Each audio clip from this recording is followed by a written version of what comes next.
Kota Surabaya yang biasa disebut sebagai Kota Pahlawan karena perjuangan arek-arek Surabaya dalam mempertahankan kemerdekaan bangsa Indonesia dari serangan penjajah pada tanggal 10 November 1945. Kota Surabaya saat ini terkenal kemacetannya yang hampir sama dengan kota Jakarta karena banyaknya penduduk yang ada di kota Surabaya. Hal ini disebabkan karena banyak penduduk dari luar Surabaya dan juga dari luar pulau yang bekerja di Surabaya.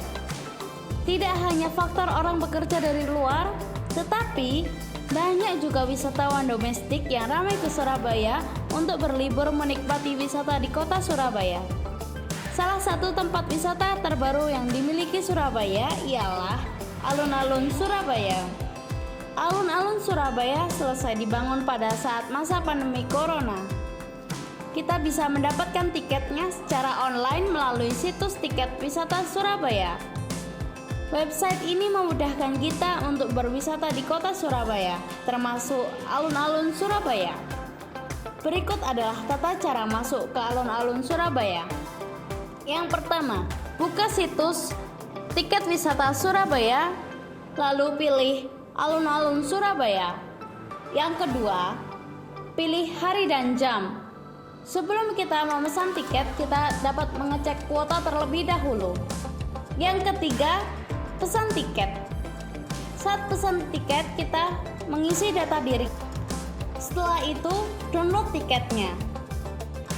Saat kita sudah berada di alun-alun Surabaya, kita akan parkir kendaraan di basement. Lalu, melewati tangga untuk naik menuju rumah kaca alun-alun Surabaya. Setelah itu, berikan tiket ke petugas untuk di-scan. Lalu kita akan turun menuju basement alun-alun Surabaya melewati eskalator. Alun-alun Surabaya tidak hanya memiliki basement, tetapi juga memiliki perpustakaan umum serta beberapa tempat lainnya. Sayangnya, beberapa tempat yang lainnya belum terbuka untuk umum. Saat di alun-alun Surabaya, kita diberi waktu hanya 60 menit. Kalau di basement, kita diberi waktu hanya 30 menit. Karena demi menghindari penyebaran corona dan varian corona yang baru. Alun-alun Surabaya setiap harinya ramai karena terletak di tengah kota.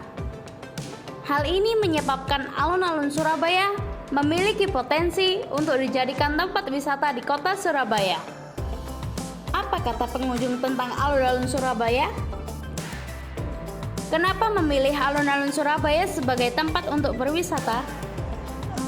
Biasanya kan nge-mall, jadi mungkin biar beda aja gitu kan. Lagi pulang juga, jadi mau nyoba alun-alun Surabaya. Iya sama, biar nggak nge-mall terus, biar nggak nge-mall sama nggak ngafe. Hemat terus. juga kan, gratis ya. Karena ya deket aja dari tempat tinggal sih, jadi sekalian jalan bisa. Ya, karena menarik. Apa yang menarik dari alun-alun Surabaya? Nggak nyesel kesini. Jadi kayak, oh ini bagus banget tempatnya, pasti harus kesini lagi gitu loh, sebagus itu gitu. Tempatnya bersih, nyaman, terus juga karena mungkin dengan sistem pembatasan pengunjungan jadi lebih teratur dan nggak terlalu berdesak-desakan. Jadi cocok untuk kita yang pengen wisata atau berkunjung di masa pandemi, jadi nggak usah terlalu khawatir. Apa kesannya setelah ke alun-alun Surabaya? Kalau saya sih semoga kabupaten atau kecamatan lain mencontoh alun-alun Surabaya. Kesannya unik, klasik sih karena pertama kali juga kesini. Sebelumnya cuma lihat review dari YouTube, dari sosmed aja. Terus ini memang cocok buat yang pecinta seni sih menurut saya. Dari pendapat sebagian besar pengunjung, spot terunik di alun-alun Surabaya terletak di basement dan memiliki bangunan unik, di mana hal tersebut membuat tempat wisata ini menjadi salah satu destinasi kunjungan yang berbeda dari yang lain dan yang wajib dikunjungi.